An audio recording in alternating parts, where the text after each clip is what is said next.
Hello, everyone. This is Muhammad Usama, and welcome to Usama TV's another episode.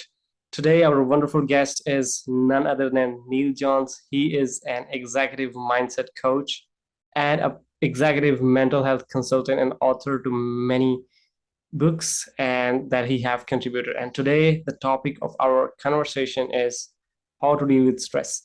If you or you know someone dealing with stress right now and you need this guidance, you need to watch this. And if you think this conversation can help someone to deal with their stress and overcome it, feel free to share with them and we will acknowledge you soon. So please join me to extend a very warm welcome to our wonderful guest today. Neil, welcome to the show. From where are you joining us today? I'm sitting in England in a city called Lincoln. Wonderful. So, guys, you guys can also join us by writing your city name in the comments below, and we will acknowledge soon. Neil, let me start with this very burning question. What stress actually is, how it's created, what are the reasons, and how to overcome it? Okay, you're asking a very complex question, but there are simple answers that will help. And I'll start with the simple definition of stress that I use when I'm coaching people and running business courses on stress. Stress is what you feel when your brain overrules your body's natural desire to choke the living shit out of somebody who truly deserves it.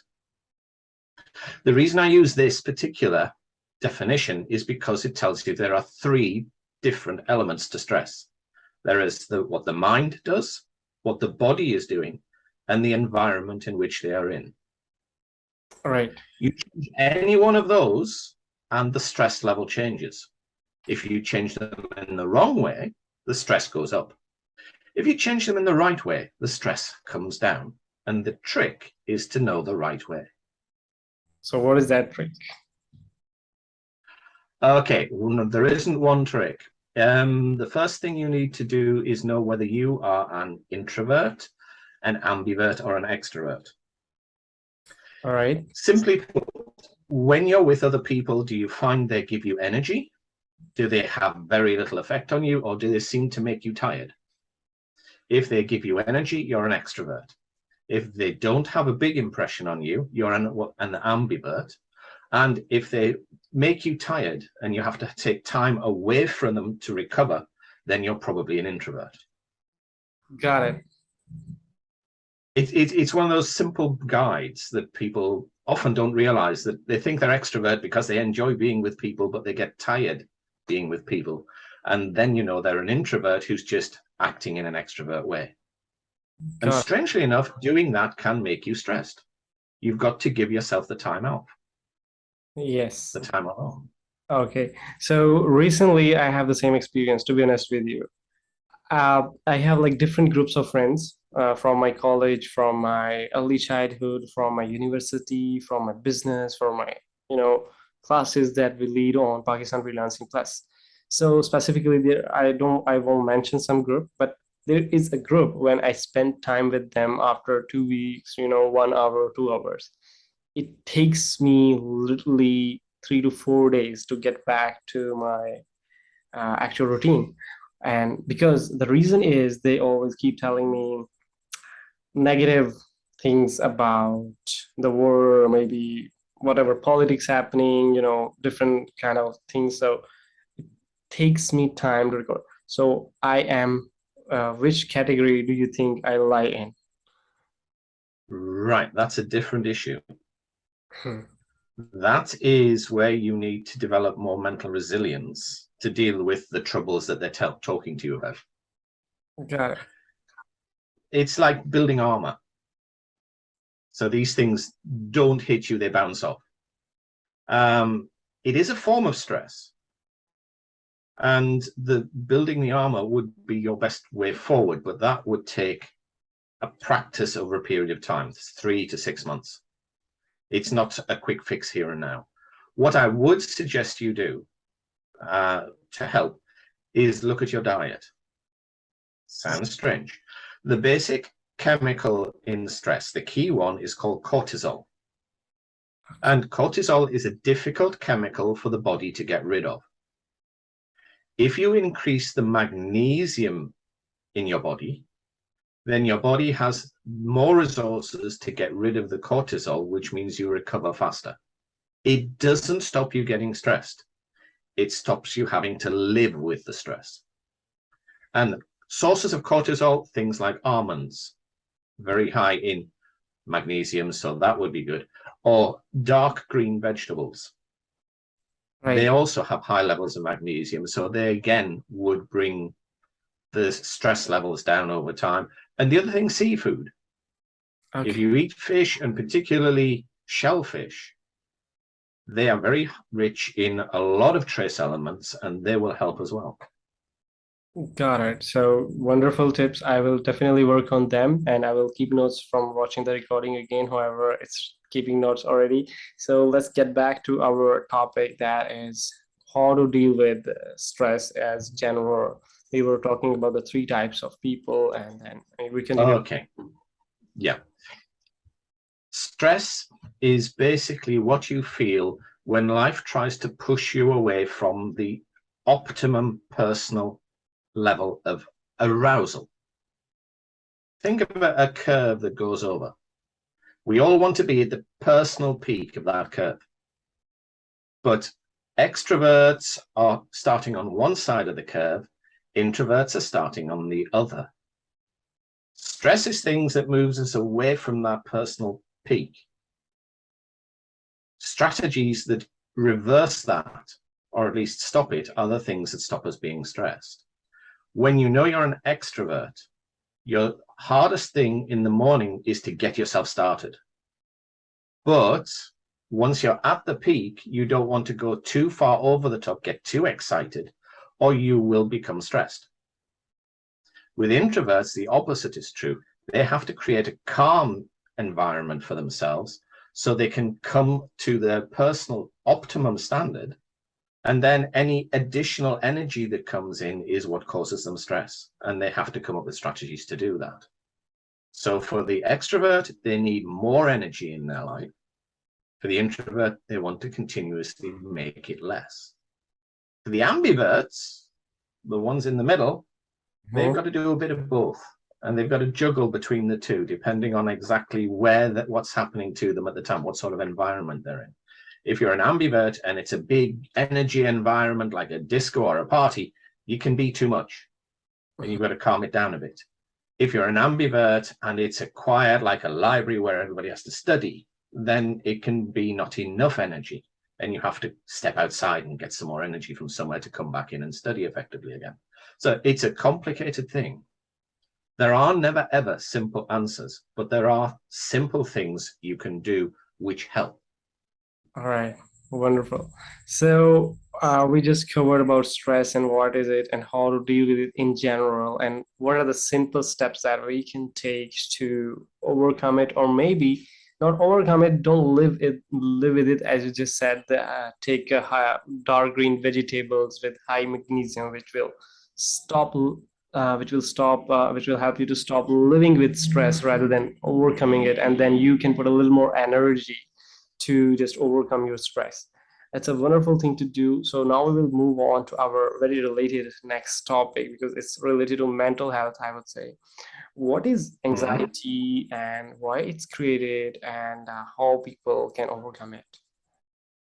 Okay, I believe you're going to talk about anxiety and fear.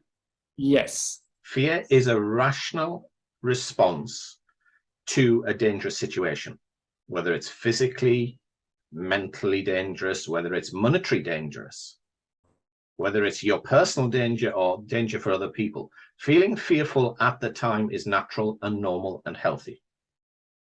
Feeling anxiety is where you keep carrying that fear even when the situation is no longer there. It becomes an irrational act. And the hard thing is to break the pattern with anxiety. One client I had, I won't tell you who it is because that's confidential, Yes. but the first trick I taught them was to count to 10. When they were feeling a panic attack, when they were feeling the anxiety getting high, they would count to 10. But there are rules. The first three numbers you count in order, 1, 2, 3. 3. The next 7 numbers you mix. So you get a 1, 2, 3, 6, 4, 9, 8, 5, 7, 10. Like You being do that 3 or 4 times. Each time you must mix the numbers in a different order. But the rules are every number must only be said once in each sequence, and every time you do it, it's mixed. And you do that 3 or 4 times, and you cannot do that and feel anxious at the same time. The anxiety levels will drop and you'll become under control again. All right. So basically what it will do, this technique will distract the mind or maybe divert the focus of your, I would say, thinking, or maybe the effort you are putting to feel anxiety or fear will go into counting all these words. In a word, Jein. This is a German word. It's ja and nein, yes and no in one word. It sort of does that, but what it's actually doing, there is a limit to the amount of capacity the conscious mind has in itself. Okay. It can carry roughly 7 pieces of information at any one time. If you fill those 7 spaces with something that doesn't matter, you stop feeling anxious. So you're not distracting the mind, you're filling it with something that doesn't hurt it. Okay. Wonderful. So guys, go ahead and implement these tips if you are feeling anxiety. If you need more help, feel free to comment down below and Neil John, or maybe I will respond you back and we will connect you and take you to the next level. Neil, please share your best 3 tips for our listeners today to adopt a lifestyle, or maybe adopt a 24/7 living style, maybe a daily routine that will help them to be more consistent with their schedules and overcome stress, because things gotta happen in life. So how they can prepare themselves, create more resilience, as you just said. So someone just come and don't interrupt them, or maybe don't distract them, just keep focusing. What are your 3 best tips for them? Okay, 3 best tips. 1, make sure you get the right amount of sleep for you. It's not always the same amount for everybody. But if you wake up in the morning still sleepy, you haven't had the right amount of sleep. Okay. You either need more or less, but you need to change when your alarm is, so that when you wake up, you're awake. If you're half asleep when the alarm goes off, you haven't timed it right.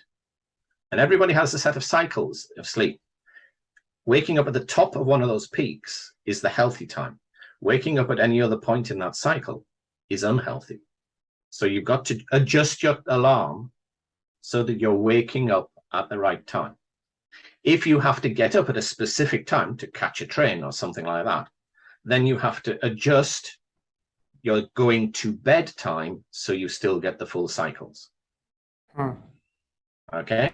Okay. The second thing is love yourself. Okay. I don't know about Pakistan and the other parts of the world you're talking to, but here in the West, people will put more time and energy and attention into looking after their pets than they do looking after themselves. And one of the things I ask people to do is to look after yourself the way you would a well-loved pet. Okay.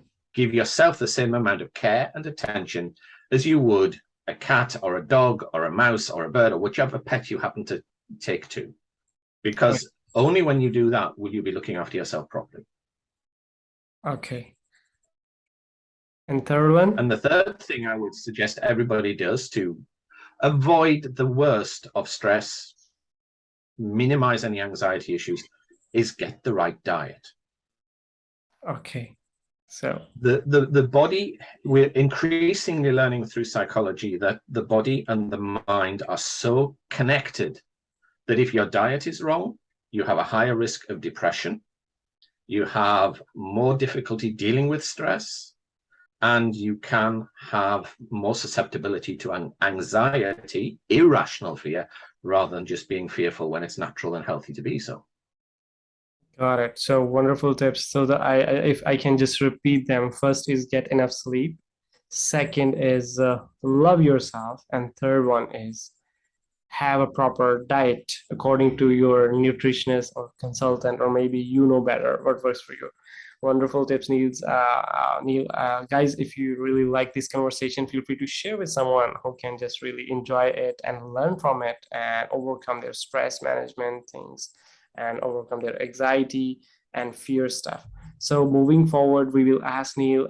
Neil, tell us what is your latest program that you are working on, you're about to launch, or maybe you have just recently launched.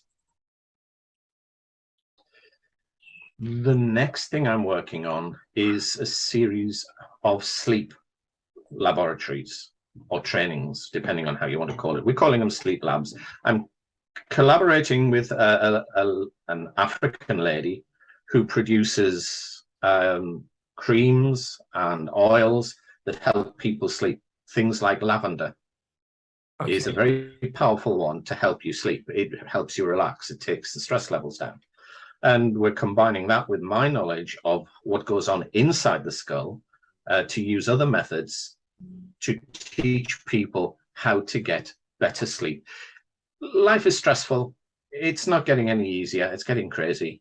And so there are more people who need this. And so, yeah, the current project is to be training people on how to make themselves so resilient they can sleep when they need for as much as they need. Got it. So, guys, this is a wonderful thing. I would say a lot of people in the world, I would say highly percentage people, can't go to sleep on time because of their stress or whatever the issues they're facing in their life, maybe their health.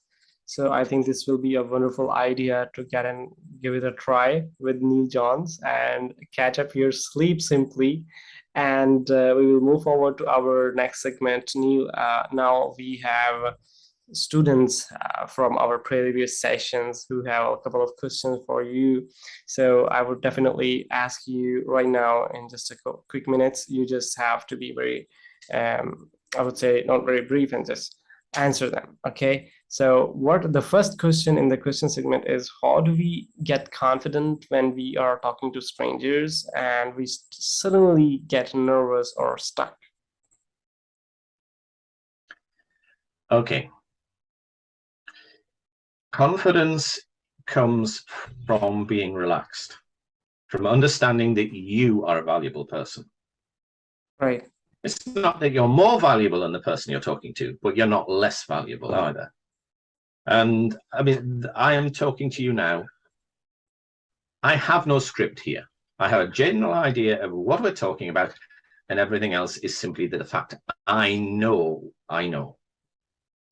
And the same comes from any other form of confidence. If you truly know what you're talking about and you've worked out the questions that they could ask and have good answers to give them, and you trust yourself, you will be right and you will be confident. Wonderful. So Abida should be ask this question. Abida, go ahead and implement this whatever you have learned from Neil Jones today and share with someone who needs it. We have the next question from Rabia Ahmed. She is asking you how to overcome our negative thoughts. When I have people who are haunted by negative thoughts, I help them create inside their heads a special place with a special box. And this box is buried in the ground. It is armored. It has the most incredible locks on it you could possibly imagine. And they put the negative thoughts into the box, and they close the box, and they lock the box, and they seal the box, and they put the box back in the hole in the ground, and they walk away from the box. Okay. And if you take yourself through that slow ritual of creating the hole in this imaginary ground and designing the box and designing the locks, that everybody's seen these wonderful locks in various places, and putting your negative thoughts into the box and locking them in there and sealing them in, and then putting the box back in that hole in the ground, you will be able to walk away from your negative thoughts. Wow, this is an important and awesome tip indeed. I wish I would have learned it from you years ago, and I could have buried all my negative thoughts simply. So Rabia Ahmed, go ahead and try this trick. And if you guys are watching this and you're facing the same negative thoughts, make a box and make a hole and then bury them. So wonderful answer, Neil Johns. And we will move forward to our last question for today's segment. Zuhair Moavia is asking you, sometime you did not succeed in achieving your goals or what you have planned, either to start a new business in a new field of work, financial pressure, family pressure hits you very strongly, and you were not able to think positively about what to do in that situation, how we can overcome this pressure and think positive and strong so we can achieve our goals. It's a long question indeed. It is. The best answer I can give is to, first of all, stop deciding it's a failure. Okay. It sounds strange, but science never fails. It has experiments which don't work that you learn from. And if you're learning, you're growing, you're getting better, and you are going to succeed. If you think, oh, heaven, I have failed, and just stop, that's what you've chosen. You have chosen to be a failure. If you think, oh, that didn't work, why didn't it work? How can I make it work? Who can I talk to who can help me make it work? Where can I learn how to make it work? These sort of questions, that will make sure next time round you'll be better and you'll be more likely to succeed. But success that comes easily is luck. Success that repeatedly comes easily is skill. And you develop skill by sometimes being a failure. I used to teach people to juggle 3 balls. And the first thing I would teach them is to drop one of the balls, because they had to learn to accept that sometimes you drop the balls. So there'd be 3 and they'd juggle 2 and 1 would be dropped, deliberately dropped. So there was space for the 3. And as they got used to that, they would go from juggling 2 and dropping 1 to juggling 2 and keeping the 3rd one, just passing from hand to hand, to juggling all 3. But once they first had to accept that dropping the ball is learning, and the same is true with this person here. This Zuhair Moavia. Dropping the solution is learning. And when they can show to their family that they are learning from this, the family pressure should ease. The monetary pressure is always a challenge. And trust me, there is always monetary pressure. I'm a very successful businessman. I still have monetary pressure because there's other things that I'm still trying to do with my life. You never lose it. You just learn to live with it. The pressure can ease as you start to generate a regular income, but that will always be there. Just accept it. The learning is the key to making sure it is only a temporary problem. Got it. So first of all, Zuhair should learn how to drop a ball simply. And if a ball is dropped, then it's not a failure. It should be taken as learning, and then moving forward with learning how to live with it. And secondly, it's a wonderful tip, like success, one-time success is called luck, and continuous success is called skill. So I just learned this wonderful tip today from you, Neil, and I wish you very good luck with teaching all these students to, sleep better and helping them in the sleep lab.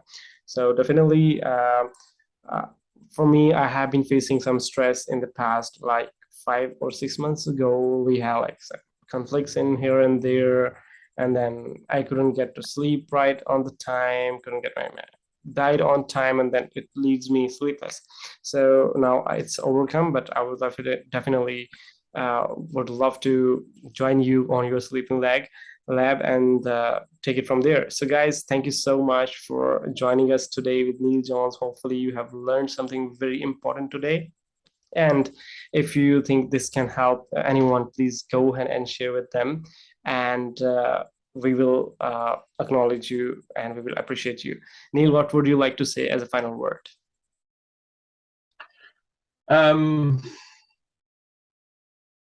What best advice can I give you? Go out into the world looking at how other people do things, listening to other people, because everybody has something to teach you. Okay. All right. And you'll get the answers from the strangest of places. Wonderful. So I would definitely love to go to the world and see how they are doing the things I'm doing for some web studios, Usama TV, and other Usama productions and the Usama group. And it was a wonderful experience learning from you today. And thank you so much for sharing your wisdom on the behalf of Usama TV and our entire team and our viewers. We really appreciate you. Thank you very much, Usama. Thank you so much. So, guys, thank you so much for joining us once again. See you on the next episode of Osama TV. Till then, take care of yourself and your family, and remember to be awesome. Till then, take care. Bye for now.